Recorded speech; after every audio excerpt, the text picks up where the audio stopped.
Hermanos, buenas tardes, buenas noches, amados hermanos. Hoy continuamos con estudios bíblicos. Hoy, martes 20 de junio, con nuestro hermano Fidel García, estamos considerando el libro de Hechos de los Apóstoles y vamos a hacer el resumen.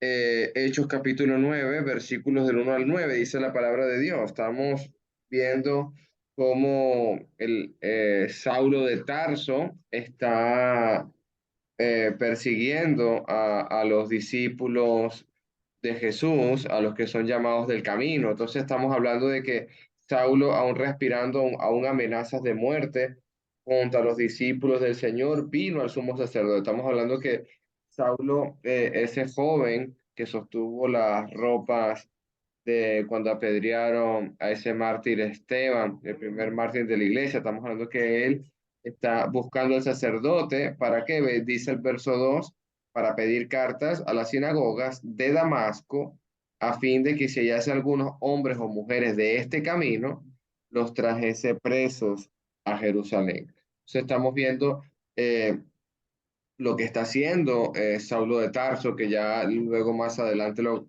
vamos a identificar como el apóstol Pablo.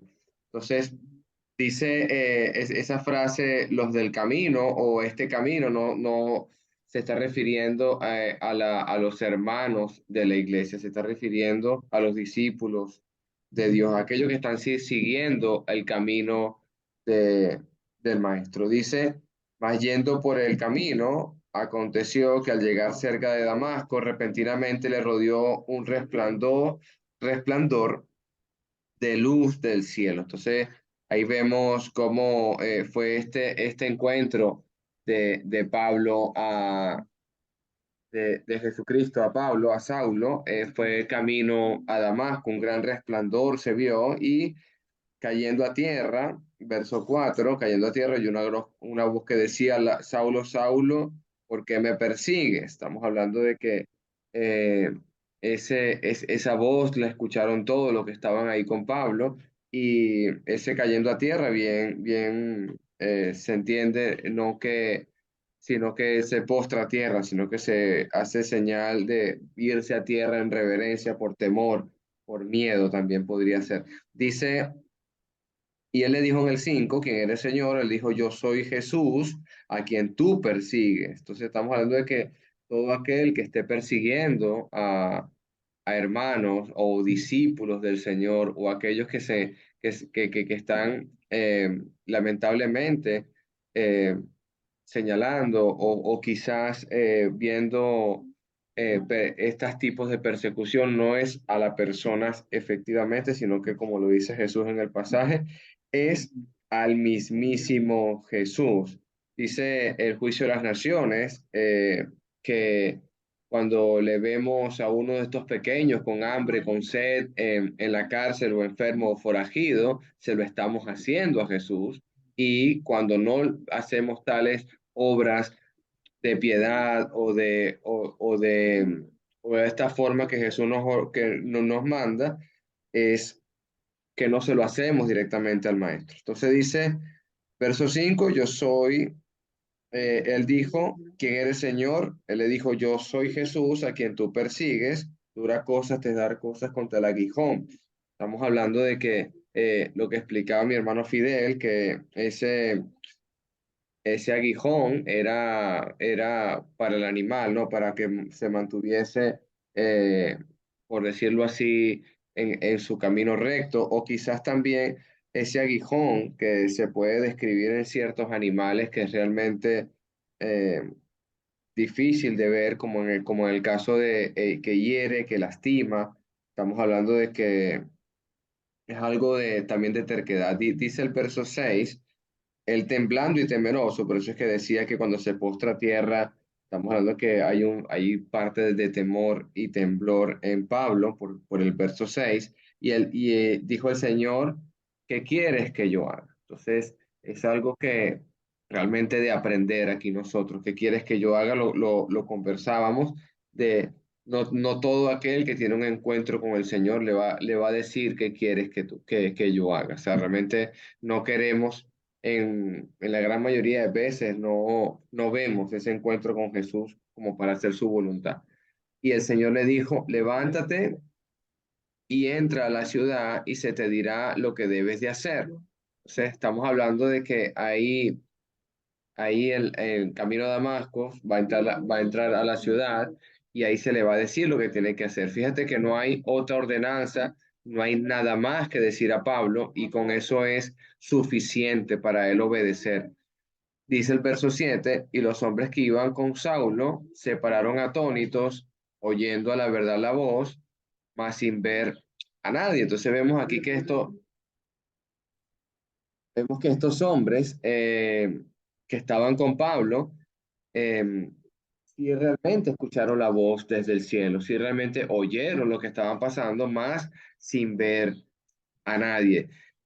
Hay testigos, hay estas personas que están con Saulo, van a dar credibilidad de lo que está ocurriendo. Dice el verso 8, entonces Saulo se levantó de, de la tierra, de tierra, entonces Saulo se levantó de tierra y abriendo los ojos no veía a nadie, así que llevándole por la mano, le metieron en Damasco, donde estuvo allí 3 días sin ver y no comió ni bebió. La misma forma, inclusive, como vemos ahí, lo que estuvo nuestro Señor Jesús como una pequeña referencia de cómo estuvo Jesús 3 días y 3 noches, ¿no? Estamos hablando así, igualmente que él mismo hace referencia a Jonás, también con estos mismos 3 días.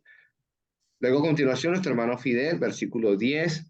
Si tienen preguntas y comentarios, por favor, puede usted hacerlo. Bendiciones, hermanitos. Amén, hermano. Gracias por la oportunidad, mis hermanos. Como dice mi hermano Alejandro, si tienen algún comentario de esos 9 versículos anteriores, podemos hacerlo breve para empezar en el verso 10 hasta el 20. Estoy un poquito fañoso, estoy resfriado y bueno, y a lo mejor tengo la voz un poquito, pero si quieren alguien comentar algo, puede hacer, si no, para empezar el estudio de la tarde noche de hoy. Ok. No hay comentarios, entonces, alguna hermanita, por favor, que lea del 10 al 20. ¿Puedo Perdón, ayudarle, hermano. hermanito? Bueno, sí, ya. Hermana Nelly, adelante. Buenas tardes, buenas noches, hermanitos. Dios les bendiga. La palabra de Dios nos dice, había entonces en Damasco un discípulo llamado Ananías, a quien el Señor dijo en visión, Ananías, y él respondió, heme aquí, Señor. Y el Señor le dijo, levántate y ve a la calle que se llama Derecha y busca en casa de Judas a uno llamado Saulo de Tarso, porque he aquí él ora y ha visto en visión a un varón llamado Ananías, que entra y le pone las manos encima, pero para que recobre la vista, perdón. Entonces Ananías respondió, Señor, he oído de muchos acerca de este hombre, cuántos males ha hecho a tus santos en Jerusalén. Y aún aquí tiene autoridad de los principales sacerdotes para prender a todos los que invocan tu nombre. El Señor le dijo, ve, porque instrumento escogido me es para llevar mi nombre en presencia de los gentiles y de reyes y de los hijos de Israel, porque yo le mostraré cuándo le es necesario padecer por mi nombre. Fue entonces Ananías y entró en la casa y poniendo sobre él las manos, dijo: hermano Saulo, el Señor Jesús que se te apareció en el camino por donde venías, me ha enviado para que recibas la vista y seas lleno del Espíritu Santo. Y al momento le cayeron de los ojos como escamas y recibió al instante la vista.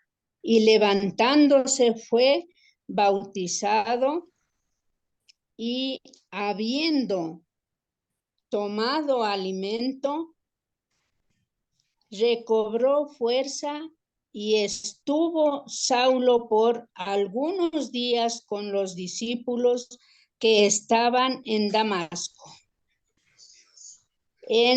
Enseguida predicaba a Cristo en las sinagogas, diciendo que este era el Hijo de Dios. Amén. Amén, mis hermanos. Amén, amén. Bueno, este pasaje también estos pasajes nos hemos, valga la redundancia, paseado muchas veces, ¿verdad? Pero aquí vamos a escudriñar un poquito sobre estos 10 versículos que nos enseñan muchas cosas. Partiendo de lo que ha estado comentando nuestro hermano Alejandro en los versículos anteriores, eh, recordemos que fue llevado por la mano, ¿no? Fue llevado por la mano, aquí dice en el verso 8, dice, entonces Saulo se levantó de tierra de los ojos y no veía. Dice, y llevándole por la mano le metieron a Damasco. Ya Saulo estaba totalmente cegado. Y estaba cegado, ¿por qué? Porque el resplandor de la luz del cielo fue tan intenso que por supuesto no vio. Y dice el versículo siguiente que estuvo 3 días sin ver, dice, no comió ni bebió. Saulo no comió ni bebió aún durante tres días, ¿verdad? Esperando lo que debía hacer. Él estaba esperando lo que debía hacer esos 3 días. Durante esos 3 días, por supuesto, en el verso 6, dice lo que tenía que hacer. ¿Qué dice? Dice, él temblando y temeroso, dijo el Señor, ¿qué quiere que yo haga? Y respondió el Señor diciéndole, levántate, entra a la ciudad de Damasco y ahí se te dirá lo que debe hacer. Él responsablemente entró allí y completamente en orden de las ideas que él mismo, él sabía que era Dios, que era Jesús, porque reconoció desde el principio el Señor cuando le dijo, y le dijo inmediatamente, ¿qué quiere que yo haga? Pero partiendo del verso 10, vemos qué sucedió, ¿no? En el verso 10 dice que había entonces en Damasco un discípulo llamado Ananías, a quien el Señor le dijo en visión, Ananías, y él respondió, heme aquí, Señor. Aquí en el verso 10 relata de este discípulo llamado Ananías, que por supuesto estaba encomendado a una misión importante, una misión que se ve directamente de Dios, como fue lo que sucedió con Saulo. ¿Por qué? Porque vemos a este hombre que era un discípulo, dice la palabra, dice que era un discípulo de Jesús, un discípulo, pero esa gran misión se le había encomendado a él. Ahora, ¿por qué no a los apóstoles? ¿Por qué no se llama a otro de gran importancia? Era un discípulo común y corriente. Porque para Dios instrumentos son. Aquí muchas veces pensamos que Dios le habla nada más a los pastores, les encomienda misiones a los evangelistas, a los mismos predicadores. Pero Dios, aquí se ve claramente que Dios no necesita estatus, ni necesita responsabilidad para hacerle, para darle una misión a un siervo. Y esto es importante que sepamos, ¿no? ¿Qué significa esta palabra discípulo? Discípulo es un alumno, es el quien recibe, este, recibe una clase. Ahorita todos a ustedes están aquí como discípulos de Dios, ¿verdad? Porque están recibiendo una clase, están recibiendo, son alumnos. Y no es que ahorita la importancia que tengamos es el maestro, no. La importancia son ustedes y que yo también aprenda de todos ustedes, porque eso es la interacción. Pero aquí la palabra discípulo es importante que nosotros la conozcamos a fondo. Creemos que, bueno, que el discípulo era el hombre de importancia que estaba en esos momentos. No, un discípulo puede ser cualquiera de nosotros. Y por eso es que Dios no, no tomó en aquel tiempo los apóstoles. Primero porque los apóstoles tenían una misión bien, pero bien fuerte, y la vimos incluso en los capítulos anteriores.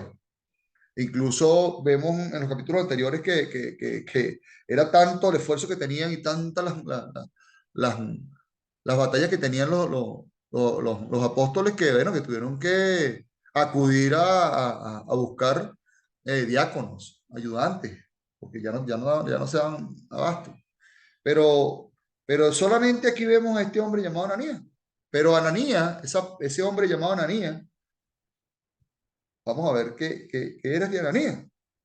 Pues muchas veces vemos que Ananías y vemos Ananías y lo reflejamos con Ananías y Zafira, pero no era ese. Habían dos Ananías. Y este era Ananías de Damasco. Y cuando vemos también esto, podemos irnos a Hechos capítulo 22, verso 12, cuando habla de Ananías.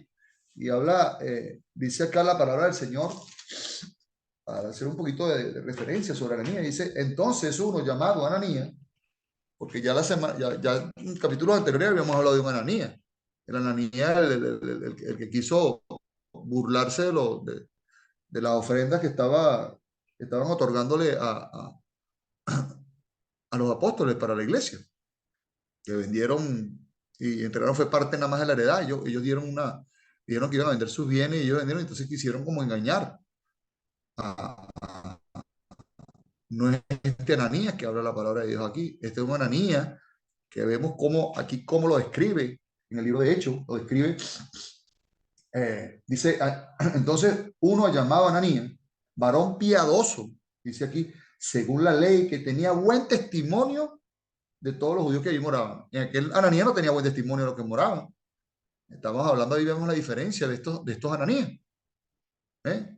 Muchas veces hay muchos Ananías de Zafira en las congregaciones, pero también habemos muchos Ananías con estas condiciones en la iglesia, en el cuerpo de Cristo, piadoso según la ley.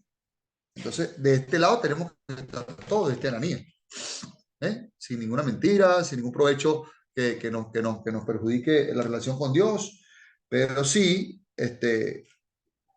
era un hombre que residía y vivía en Damasco. Por eso que se llama Ananías de Damasco, como dicen Pablo o Saulo de Tarso. O sea, por eso es que muchas veces también leemos la palabra y no nos damos cuenta de que por ejemplo, el caso si decimos cuántos Manuel Alejandro, cuántos Alejandro, cuántos Agustín Alfonso, o cuántas Ali, cuántos Iván habrán en las congregaciones. Pero ahorita le decimos la hermana Alice de Panamá, el hermano Alejandro de Madrid, el hermano Agustín, bueno, ya no sé si es de Portugal o de Venezuela todavía, pero ahí estamos. Pero sí es importante saber por qué, y creemos a veces que son apellidos que se escriben en la palabra, pero son los sitios. Y esto me lleva a acordarnos un poquito sobre la ubicación de la iglesia. Cuando hablamos de estos epítetos que vemos en la palabra de Dios.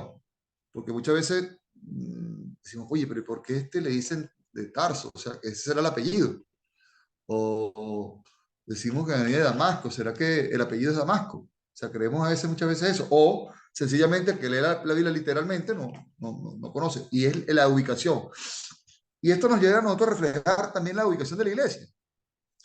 ¿Por qué? Porque cuando hablamos de la iglesia, ¿cómo diferenciamos una iglesia de otra? Simplemente, hermanos, por su ubicación. Iglesia de Cristo en Madrid, Iglesia de Cristo en Panamá, en Chile, pero también hay Iglesia de Cristo de Chile, hay como muchas, de Madrid hay muchas, pero ya tiene una dirección exacta. Entonces, eso es lo que quiere decir esto. Muchas veces leemos literalmente la Biblia, no nos damos cuenta y pasamos por encima y no nos echamos una paradita. Pero así es. Este era simple como tanto el Ananías de Damasco, ese Ananías que estaba aquí.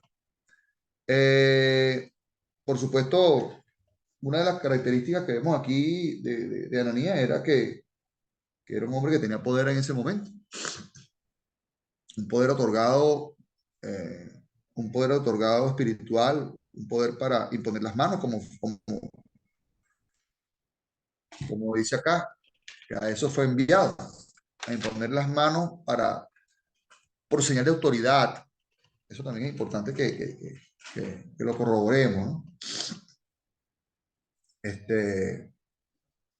Y esa secuencia que lleva la palabra de Dios en el libro de los Hechos también es historia, ¿no? Con que Lucas escribió todo lo que iba a acontecer o todo lo que había acontecido. Y esto nos enseña muchas cosas, ¿no? Muchas cosas que podamos aprender cada día. Entonces, allí vemos eh, cuál era la misión. Cuando dice en el verso 10 que era el discípulo llamado Ananías, a quien el Señor le dijo en visión, Ananías, y él respondió, heme aquí. La misión de Ananías allí, lo que hemos leído, era curar la ceguera que tenía en este momento era Saulo de Tarso y de bautizarlo. Esa era la misión que tenía. Aparte de encontrarse, aparte de estas cosas, era la misión que tenía allí. La misión que tenía este discípulo. ¿Cómo lo iba a hacer? Bueno, ya el Señor se lo iba a dar en visión. Pero, ¿por qué en visión? Si el Señor mismo le habló a Pablo, ¿por qué no le habló directamente? Porque tenía que ocurrir un milagro, ¿no? Allí también. También tenía que ser milagroso, tenía que ser visible lo que ha estado ocurriendo. Una persona ciega y por un rayo de luz y un hombre solo con imponerle las manos iban a caer como escamas de sus ojos para la ceguera. Eso también tiene significado. Que este hombre llamado Ananías era uno de los 70 discípulos que el Señor había estas cosas. Eso parece también que se estaba mencionado por Lucas, en el libro de Lucas. Y la triste historia de todos estos discípulos del Señor que fueron, bueno, por supuesto, fueron muertos. También este hombre, Ananías, fue lapidado. Fue lapidado en Damasco. Y por supuesto vemos la gran característica de este hombre. Piadoso, un hombre que era temeroso de Dios. Y que el Señor lo utilizó como instrumento. Dios le habló por medio de visión. Pero ¿era la primera vez que ocurría en la palabra de Dios? Por supuesto que no, porque la visión, el Señor hablaba casi a sus discípulos, hablaba a muchos en visión y en sueño. Como la historia de José. ¿Se acuerdan de José, el carpintero? El que utilizó para que fuese el padre de Jesús aquí en la tierra. Él le dio provisión, el ángel del Señor le dio provisión para que no estuviese y no rechazase a María. Él le habló en visión. Al mismo Pedro, también. Lo vimos en el capítulo, lo vamos a ver en el capítulo siguiente, el capítulo 10, cuando le habla en visión, en un éxtasis. Vemos a los profetas también. ¿Se acuerdan de Elías? ¿Se acuerdan el mismo Isaías? Todos estos profetas fueron hablados en visión. ¿Ok? Pero, por supuesto, cuando vemos esta respuesta inmediata que dice en el mismo capítulo, en el mismo versículo 10, él respondió, heme aquí, heme aquí. Una expresión que se utiliza a lo largo y ancho de la palabra de Dios, tanto en el Antiguo como en el Nuevo Testamento. Perdón. Eh, Vamos a ir a Hebreos capítulo 17. Vemos esto importante en mí aquí, o sea, como el mismo Pablo le dijo, ¿qué quieres que quieres que yo haga? O sea, dime qué es lo que yo haga, ¿qué quieres lo que yo haga? Es algo muy parecido a, a esto que le dijo Ananías, dime aquí, Señor, aquí estoy, o sea, ¿para qué soy bueno? ¿Para qué soy bueno? Dime tú qué quieres que yo haga, o sea, en Hebreos capítulo 10, verso 7, dice, aquí dice, entonces dije, he aquí que vengo, oh Dios, para hacer tu voluntad. Para hacer tu voluntad, como el rollo del libro que está escrito de mí. O sea, heme aquí. Mis manos, mis pies, mi cabeza, todo. Estoy a cuerpo entero, mente y cuerpo, para hacer tu voluntad. Para hacer tu voluntad, dice el versículo. Aquí, por supuesto, el que habla aquí, los que hablan aquí de heme aquí, debe ser como está escrito. Desprenderse de la voluntad de uno para hacer la voluntad de Dios. Eso tenemos que tenerlo claro. Por eso cada vez que nosotros inclusive oremos, díganlo así, hermano. Heme aquí, Señor. Heme aquí, Padre. No es mi voluntad, sino la tuya. Este hombre respondió de la manera correcta. Heme aquí, le dijo. Heme aquí. Y esto como era discípulo del Señor, no tenía más respuesta que darle, sino heme aquí. Es como que un pastor, un maestro de la iglesia nos diga a nosotros, mire, ¿saben qué? La voluntad de Dios es esta y esta, y nosotros vayamos en contra de ella, o hagamos la voluntad nuestra. No estamos diciéndome aquí, no estamos diciéndome aquí. Y ese me aquí significa esto, hermano. Hacer la voluntad del Maestro, del Padre Celestial. En el Antiguo Testamento, vamos allá, Alejandrito, quiero que me acompañes allí, por favor. En Primera de Samuel, capítulo 3, verso del 1 al 8. Esto nos enseña mucho también. Y nos dice algo muy preciso, muy claro de esa palabra que dice, dime aquí. Primera de Samuel, capítulo 3, verso del 1 al 8.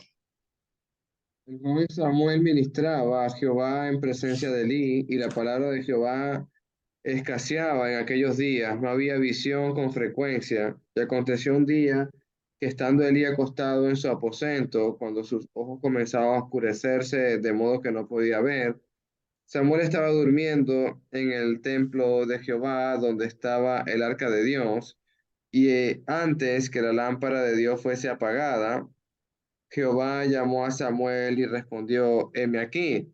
Y corriendo luego a Elí dijo, heme aquí. ¿Para qué me llamaste?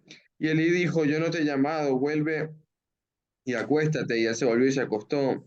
Y Jehová volvió a llamar otra vez a Samuel, y levantándose Samuel vino a Elí y dijo, heme aquí, ¿para qué me has llamado?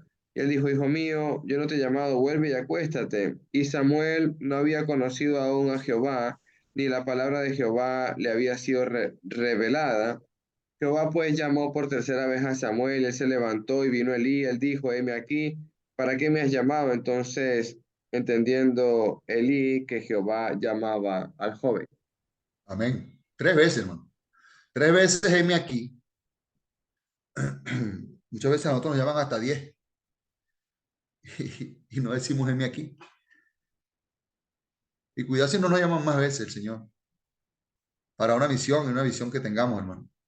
La misión es específica para el Señor. Nosotros somos instrumentos de Dios, como lo vamos a ver ahorita. Pero muchos más ejemplos están en la palabra del Señor. Muchos más ejemplos. Pero estamos en sumisión al Padre. Es la pregunta que hacemos. ¿Será que eh, realmente estamos en sumisión al Padre, esperando nada más que nos dé y nos diga qué tenemos que hacer? En el verso 11 dice, el Señor le dijo, levántate y ve a la calle que se llama derecha y busca en casa de Judas, a uno llamado Saulo de Tarso, porque he aquí, él ora. Vemos al Señor indicarle a Ananías exactamente la dirección o la dirección exacta donde él tenía que ir. Tenía que ir. Le dio él, toma aquí, Saúl, toma aquí, ¿a dónde vas a ir? A hacer la misión. Cuando el Señor quería mandar a Jonás, le dijo, vete por aquí, Jonás. Y Jonás dijo, no, por ahí no me voy para donde yo quiera. Él no dijo, me aquí. Vean la diferencia aquí de estos dos hombres, de Jonás y de Ananías. Solamente la respuesta. ¿Será que Ananías tenía miedo? Tenía dudas de lo que estaba pasando. Muchas veces nuestras dudas y nuestros miedos nos llevan a decirle a Dios que no. Nuestras dudas y nuestros miedos nos llevan a decirle al Señor que no. Mira lo que le pasaba a quién. Bueno, le pasaba al mismo Jonás. Tuvo dudas, tuvo miedo. Y bueno, pero el Señor lo puso donde tenía que ponerlo. Lo puso en donde tenía que ir. Con todo y todo, él llegó a donde lo había mandado el Señor. Aquí vemos también nosotros, hermano, la condición de nosotros. Nosotros muchas veces, si no nos pone en el camino personas, nos pone en camino a Damasco. ¿Cuántos Damascos tenemos en nuestro camino? Y nos vamos para San Juan de los Morros, o nos vamos para España, o nos vamos para otro sitio, y nos vuelve a vomitar en el mismo sitio donde el Señor nos ha mandado. Esa es la encomienda. No decimos heme aquí. Por supuesto, para que no quedara duda de de quien le había encomendado esta misión, cuando dice a uno llamado Saulo de Tarso. O sea, nada más y nada menos que el hombre que perseguía la iglesia y que en los versículos anteriores, en el verso 2, dice que buscaba a hombres y a mujeres.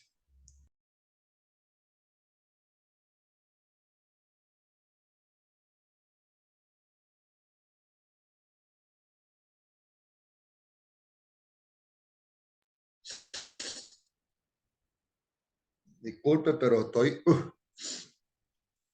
Entonces, esto era notable entre el pueblo judío y sus alrededores.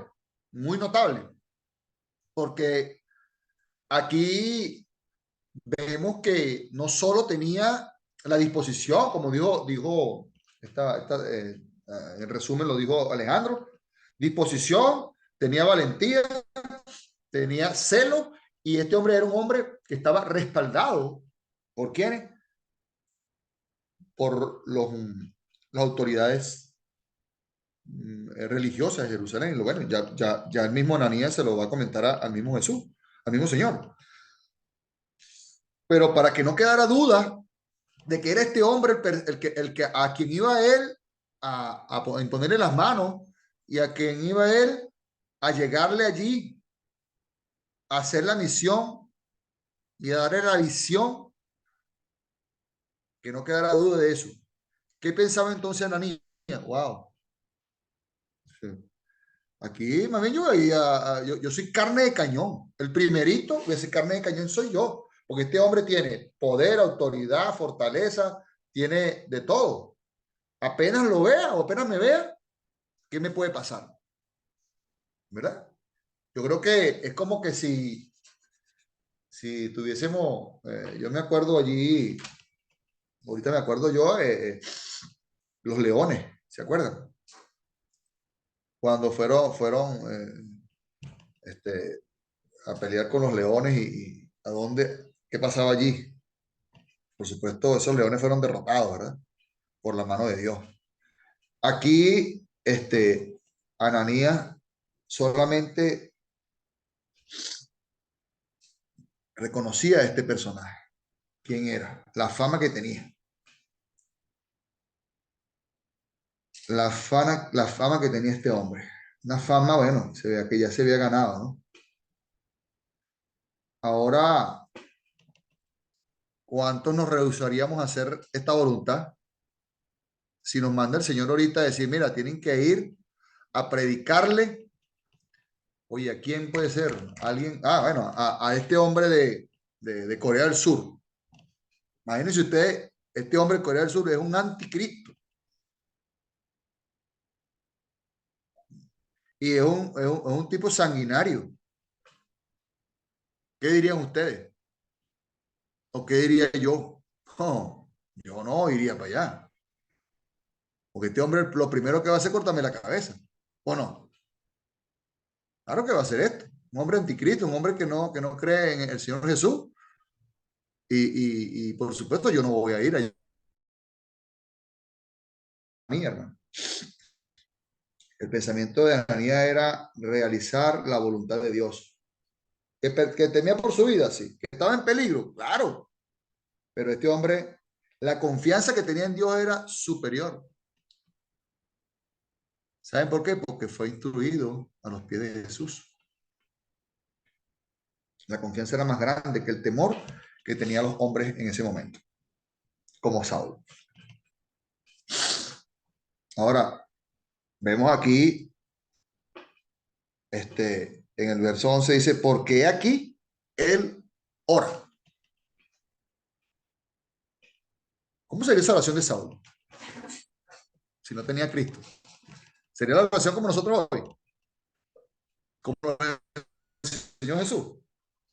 Tenía Saulo la oración modelo. No la tenía, hermano. No tenía la oración modelo. Cuando el Señor le dijo, entonces, oren así. ¿Cómo oraba Pablo entonces? Ahí quiero pararme un poquito. Quiero que ustedes tengan un poquito de intervención. ¿Cómo oraba Pablo en ese entonces? Cuando dice, él ora. Adelante, Alejandro.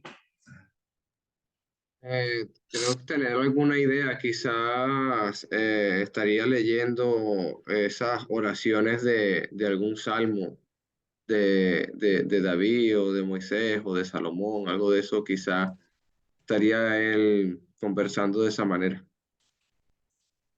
¿Alguien más?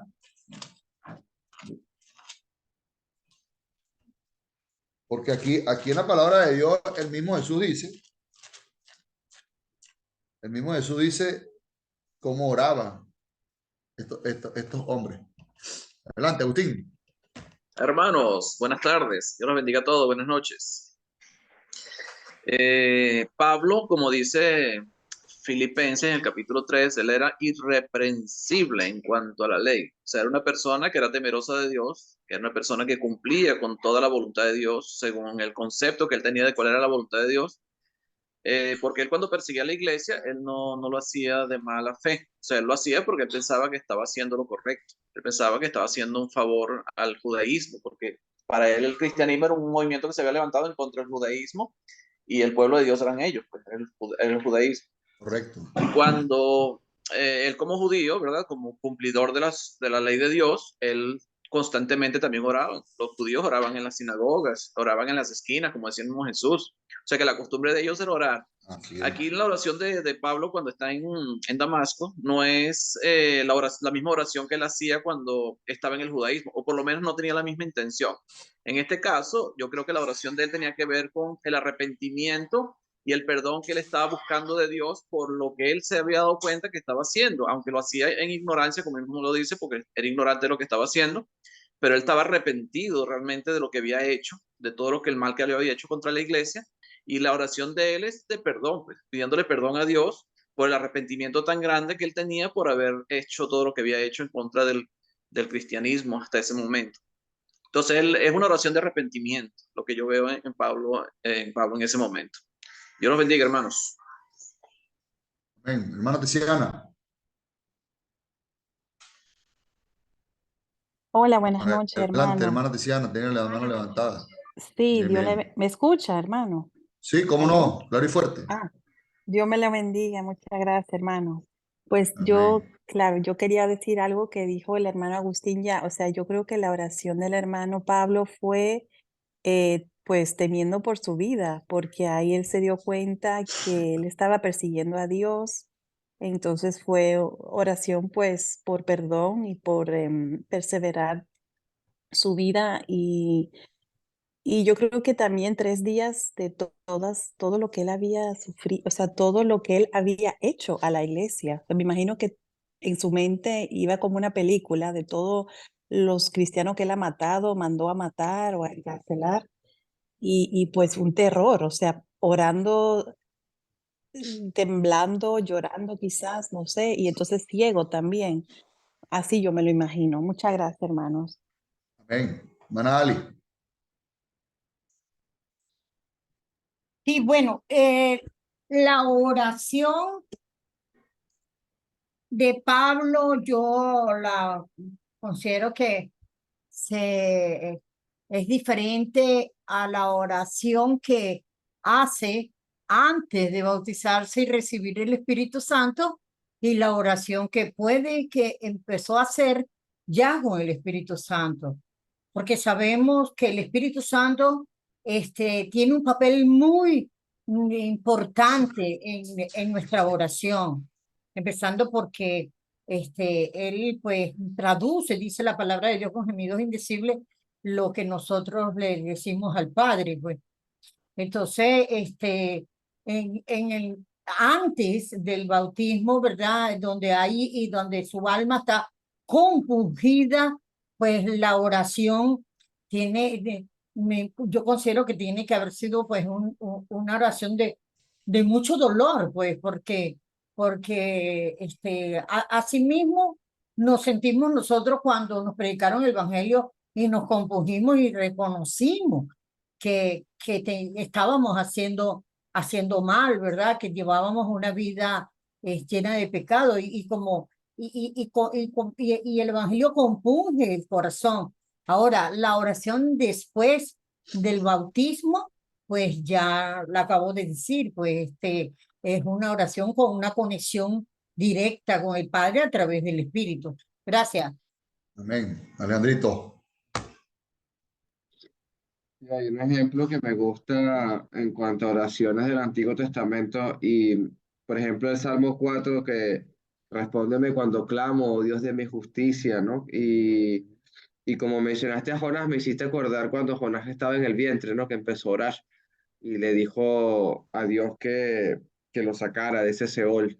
Imagino que estaba Pablo en lo último, así como metido en el vientre del gran pez ahí, porque lo que hacía era descender, apartarse del buen camino. Entonces, bueno, apártame este mal camino, quizás buscando sabiduría de parte de Dios, también podría estar Pablo allí.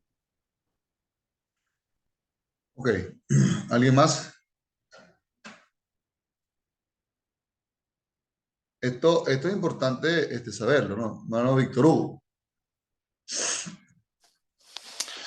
Buenas tardes, hermanos. Sí, quería opinar lo de Pablo, ¿no? Bueno, llegué un poquito tarde, entré, pero Pablo es una referencia muy importante, ¿no? Ha sido realmente el que a través, como decía la hermana del Espíritu Santo, ha cambiado totalmente su persona de lo que era antes, ¿no? Y sin Espíritu Santo y con el Espíritu Santo cambió totalmente, siendo un referente muy importante para nosotros, ¿no? Porque él cambió totalmente. Lo que nos dice, logró, lo que, como dice nuestro Dios, que seamos humildes, estemos llenos de amor. Pablo lo logró, ¿no? Y nosotros también lo podemos lograr, hermanito. Ese era el comentario que quería hacer. Gracias, hermanos. Amén. ¿Alguien más? Ok.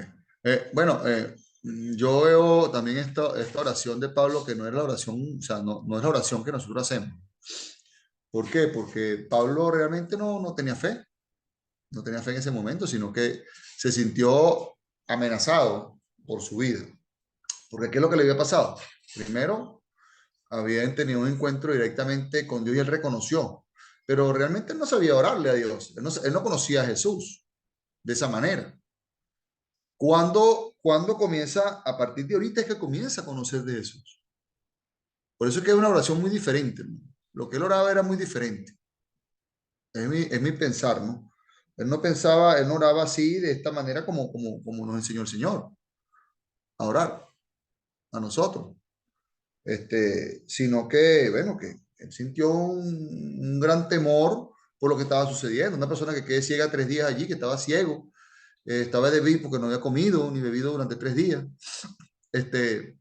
Estaba compungido, sí, ciertamente, porque una persona que estaba en un modelo de vida diferente, porque ya había tenido encuentro preciso con una voz del cielo, un resplandor del cielo, y que él reconoció que era el Señor. Y cuando el Señor le dijo que era Jesús, en el verso 5. ¿Okay? Pero realmente la oración, cuando dice, porque él aquí ora,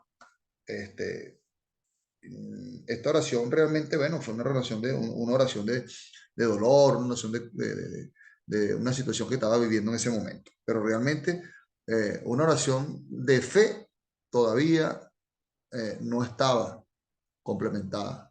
¿Por qué? Porque todavía no estaba, no estaba allí con Ananías. Porque Ananías tuvo que explicarle todo esto. Ananías tuvo que haberle dicho qué era lo que sucedía. Y por supuesto, Ananías cuando le responde, mira, y lo vamos a ver ahorita, le responde de la manera en que el Señor le dijo que el encuentro. Vemos ahora vemos el verso 12, 13 y 14. Esto lo podemos analizar ahorita de esta manera. Dice, entonces Ananías respondió, Señor, he oído de muchos acerca de este hombre. ¿Cuántos males ha hecho a tus santos en Jerusalén? Ya acá, ya una vez que Ananías reconoció y conoció del personaje que le había encomendado a Jesús a que fuese, por supuesto, este Ananías le responde de una manera ni siquiera en defensa, sino, oye, bueno, Señor, ya sé de quién es la persona que tú me estás hablando. O sea, ya yo reconozco de este hombre que, bueno, que ha azotado, que ha hecho males al pueblo de Jerusalén.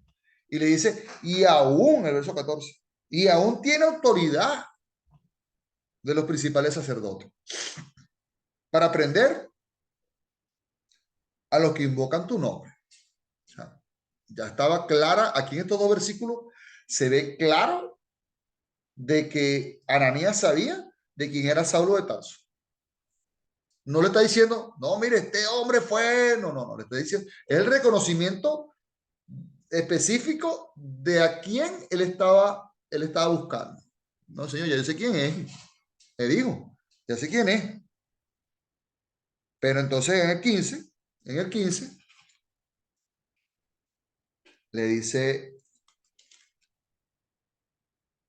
el Señor le dijo, ve, porque instrumento escogido me es este, para llevar mi nombre en presencia de los gentiles y de reyes y de los hijos de Israel. Ahí está el propósito de Jesús.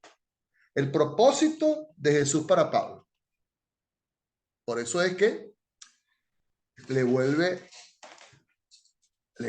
completamente a refutar, le vuelve a plantear esta situación. Lo que debes hacer, ve, anda ya, anda ya. Y le explica claramente la misión que tenía Pablo para quién era. Ahí está. Le dice que era instrumento. Instrumento escogido, me es este. O sea, sentido de propiedad. ¿Sabe lo que es el sentido de propiedad de Jesús? Oh, bueno, así somos nosotros, hermano. Nosotros somos, el Señor nos tiene a nosotros como real sentido de propiedad. Somos de Dios. Nosotros somos propiedad. Estamos sellados por la sangre de nuestro Señor Jesucristo. Somos propiedad de Él. ¿Por qué? Porque somos parte de su cuerpo. Cuando nosotros decimos de nuestro cuerpo, decimos mi oreja, mi dedo, mis ojos, mi boca, mis piernas, es porque son nuestras, hermano. Son nuestras. Son sentido de propiedad de cada uno de nosotros. Así es el sentido de propiedad que tiene Cristo por nosotros. ¿Por qué?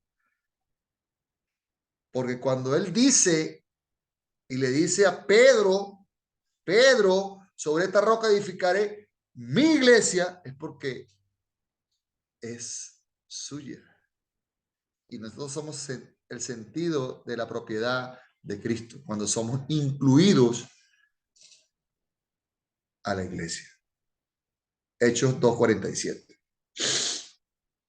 Eso lo dice la palabra de Dios, no lo digo yo, ¿verdad? Pero como somos instrumento escogido, así como Saulo fue instrumento escogido, hoy nosotros somos instrumentos escogidos y tenemos una misión grande para el mundo, hermano.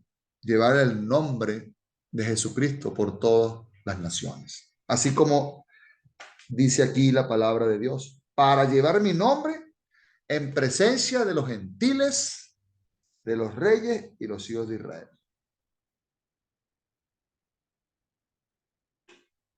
Este hombre padeció porque dice, porque yo le mostraré cuánto es necesario padecer por mi nombre. Hermano, nosotros tenemos una gran bendición, pero una gran bendición. Nosotros no somos perseguidos. La iglesia hoy no es perseguida como antes. Todavía hay sitios donde hay una persecución contra cristianos. Pero nosotros tenemos libertad de culto, hermano. Yo creo que en el 90% del globo terráqueo tenemos una libertad de culto. Tenemos una libertad de hablar de Jesús claramente.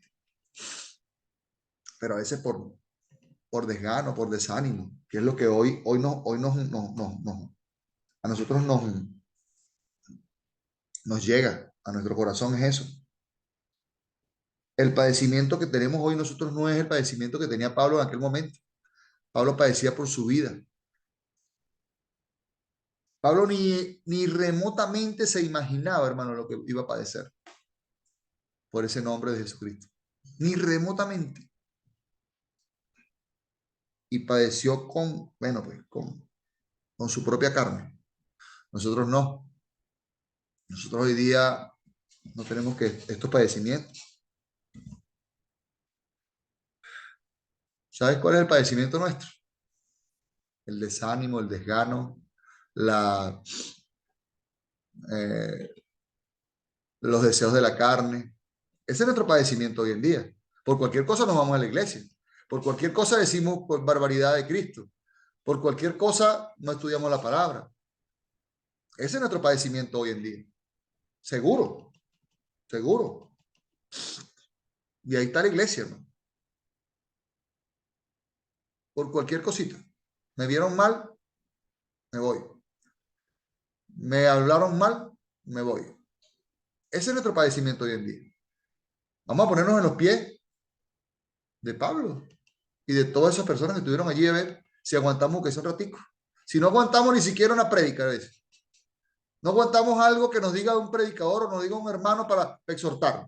Ese es el padecimiento que vivimos hoy en la iglesia, ¿no? Sí, irresponsable y desobediente, Madanelli. Eso es lo que está sucediendo. Eso es lo que está pasando allí. Abandonamos el camino por cualquier tontería, hermano. Eso sí es vergonzoso. Eso sí es verdad que es triste. Del verso 17 en adelante, hermano, vemos el valor que tuvo Ananías. Aquí vamos a ver el valor que tuvo Ananías. Dice, fue entonces Ananías y entró en casa y poniendo sobre él las manos, dijo, hermano Saulo, el Señor Jesús, que se te apareció en el camino por donde venía, me ha enviado para que recibas la vista y seas lleno del Espíritu Santo. Esto muchas veces lo tomamos literalmente, hermano. Y vemos aquí, muchos también dicen que Pablo fueron 2 bautismos aquí. No, que primero recibió el Espíritu Santo y después fue bautizado. Eso es falso, ¿no? Aquí está diciendo, él está hablando, le dijeron, es para que recibas el Espíritu Santo. No es que te vas a recibir el Espíritu Santo, toma, tiene el Espíritu Santo ahorita, no. Me ha enviado, hermano. Y le habla claramente cuando él entró a esa casa,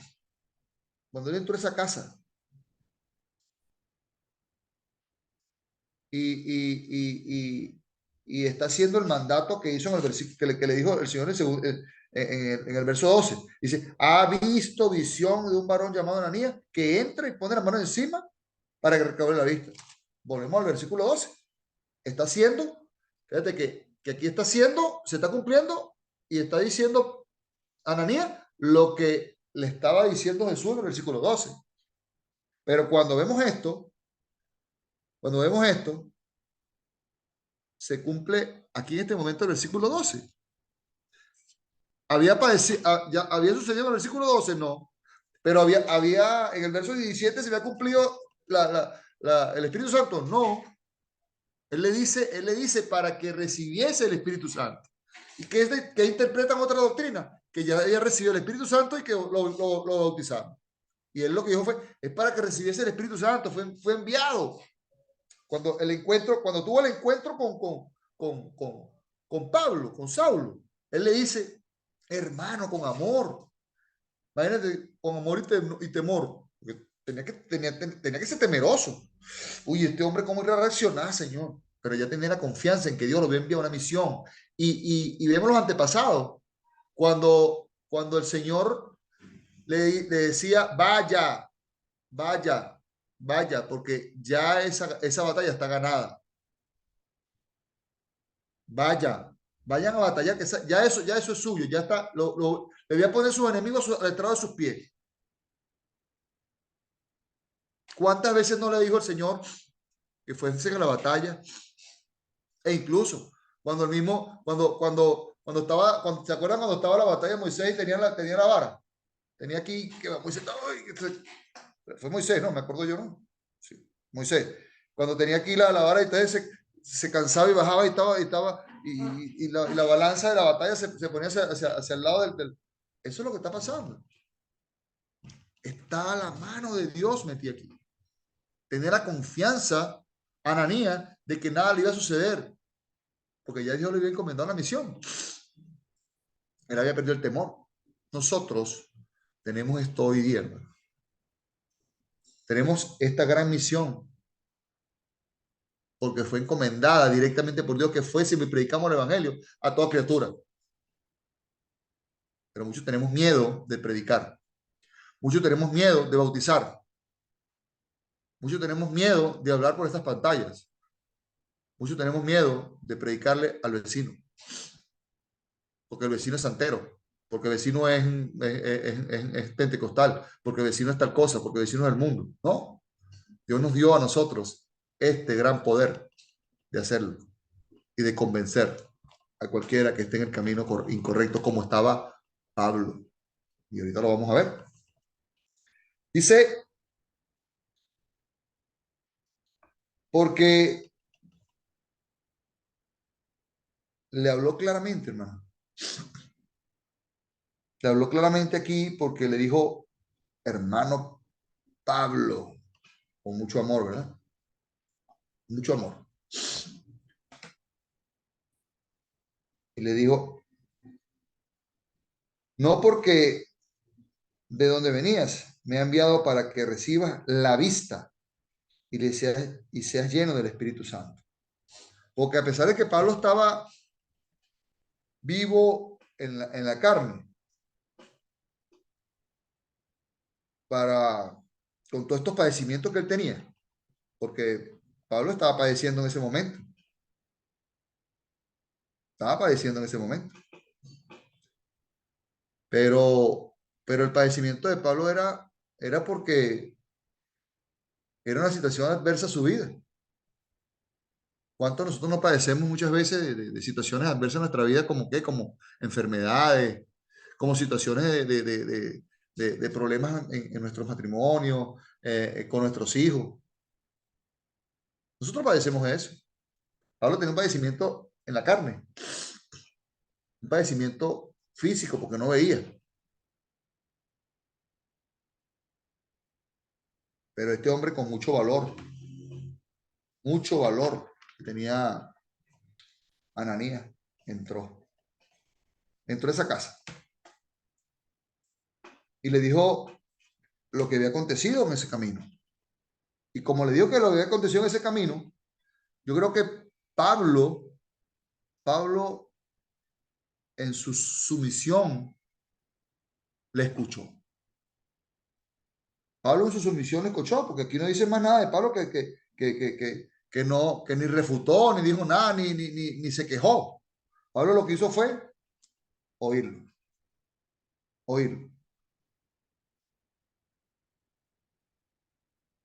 Solamente eso. Y esa situación física de Pablo que tenía en los ojos, esa ceguera física, lo vemos nosotros de manera espiritual también. Porque ¿cuántos ciegos hay hoy en día espirituales? En el mundo, esa ceguera, y ese es el ejemplo que coloca el Señor aquí, a través de esta ceguera física que tenía Pablo.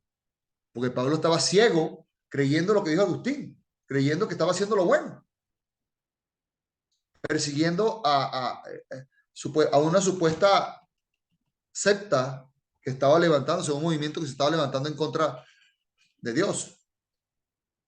Pero cuando se le aparece Jesús, él comenzó a entender que no era así. Y comenzó esta ceguera espiritual a levantarse de Pablo. Porque eso está en los que no buscan de Dios. Esa ceguera es la que está el que no busca de Dios. Y cuando dice aquí, en el 19, en el 18, y al momento le cayeron de los ojos como escamas, y recibió al instante la vista, y levantándose fue bautizado. Ahí vemos, hermano, la teoría que se cae de doctrinas falsas que hablan de que tienen que ser preparados durante cursos prebautismales de 1 año, 2 años, y si no están preparados en su vida todavía no los bautizan. Entonces colocan primeramente que deben demostrar a la iglesia que han cambiado y no demostrarle a sí mismo ni a Cristo que han cambiado. Entonces no bautizan inmediatamente. Y aquí se ve el bautismo inmediato que habla la iglesia de Cristo. Aquí se ve esto. Cuando se recobra la vista, hermano. Cuando se recobra la vista, cuando Pablo recobró la vista aquí, fue porque ya había entendido lo que había sucedido. Cuando cayeron eso, es como cayeron nuestros pecados. Esos pecados caen para que nosotros seamos limpios de pecado. Ese arrepentimiento, cuando nosotros nos arrepentimos, cuando nosotros confesamos a Cristo, todos los pecados son las escamas que hablo aquí. Cayeron, hermano. ¿Y dónde cayeron? Al fondo de las aguas, dice la palabra de Dios. Inmediatamente fue bautizado, dice acá. A través del evangelio y de la fe, porque por eso es que cuando oró, él no estaba orando como oramos nosotros. Era una forma distinta, hermano, porque él no tenía el evangelio todavía. Ananías tuvo que predicarle el evangelio de Cristo, tuvo que hablarle de Jesús, para que él creyera y tuviese fe realmente en esto. Y fuese lleno del Espíritu Santo de inmediato y no tuviese que esperar lo que inclusive, ¿sabe lo que dice muchas doctrinas? No es nada más esperar y hacer un curso, sino que también que tienes que, primero arregla tu vida y vienes después a bautizarte. Ese arregla tu vida es, mira, si tú estás en concubinato, o si tú no te has casado, o si tú no tienes hijos de otra pareja, bueno, imagínense ustedes. ¿Cuándo irá a llegar ese hombre a los pies de Cristo, esa mujer a los pies de Cristo? Tiene que arreglar esa vida. ¿Será nunca? Entonces no puede ser salvo. Ponen la salvación antes de, ponen todo esto, estas situaciones antes de la salvación. Y la salvación es lo principal ante los ojos de Dios. Eso es lo que pasa. Entonces arregla tu vida y después vienes a Cristo. Y eso es cuando caen las escamas de nuestros ojos, es cuando nosotros nos arrepentimos, hermano, y tenemos ese encuentro con el Dios vivo. Y todos los pecados son perdonados. Procedemos a ese arrepentimiento verdadero en nuestra mente y en nuestro corazón. Ya para culminar con estos últimos 2 versículos, dice, habiendo tomado alimento, recobró fuerza y estuvo Saulo por algunos días con los discípulos que estaban en Damasco. Después que se bautizó, después que Pablo recobró la vista, porque se le abrieron los ojos verdaderos, los ojos espirituales, conoció la verdad y la verdad lo hizo libre de los pecados, libre de las escamas que tenía. Hermano, Pablo estaba débil, tanto espiritual, tanto física como espiritualmente. Físico porque no había comido durante 3 días, pero estaba débil espiritual también. Entonces, cuando dice aquí que recobró fuerza, tomó alimento, ¿qué alimento tomó Pablo aparte del alimento que lo tenía débil del cuerpo? Hermano, el alimento del alma, el alimento del espíritu. Pablo tuvo días reunido con estos discípulos en Damasco, aprendiendo, aparte de lo que el Señor le iba a enseñar, aprendiendo las cosas básicas, comiendo comida espiritual.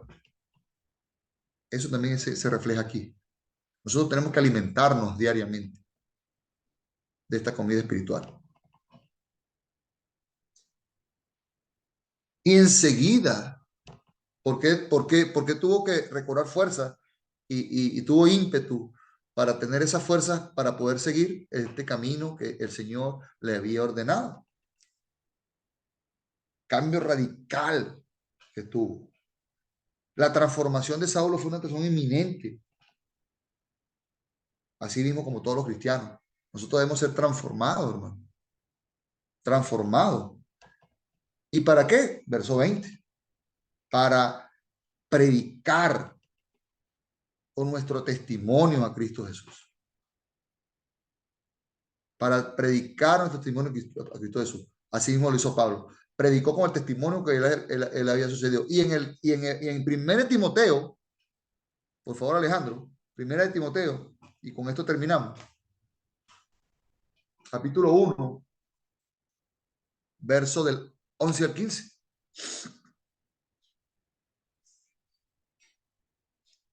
Aquí el mismo Pablo Leo. en esta carta lo dice. Según el glorioso evangelio, 1 Timoteo capítulo 1, verso 11, según el glorioso evangelio del Dios bendito, que a mí me ha sido encomendado, doy gracias al que me fortaleció, a Cristo Jesús nuestro Señor, porque me tuvo por fiel poniéndome en el ministerio, habiendo yo sido antes blasfemo, perseguidor e injuriador, mas fui recibido a misericordia, porque lo hice por ignorancia en incredulidad.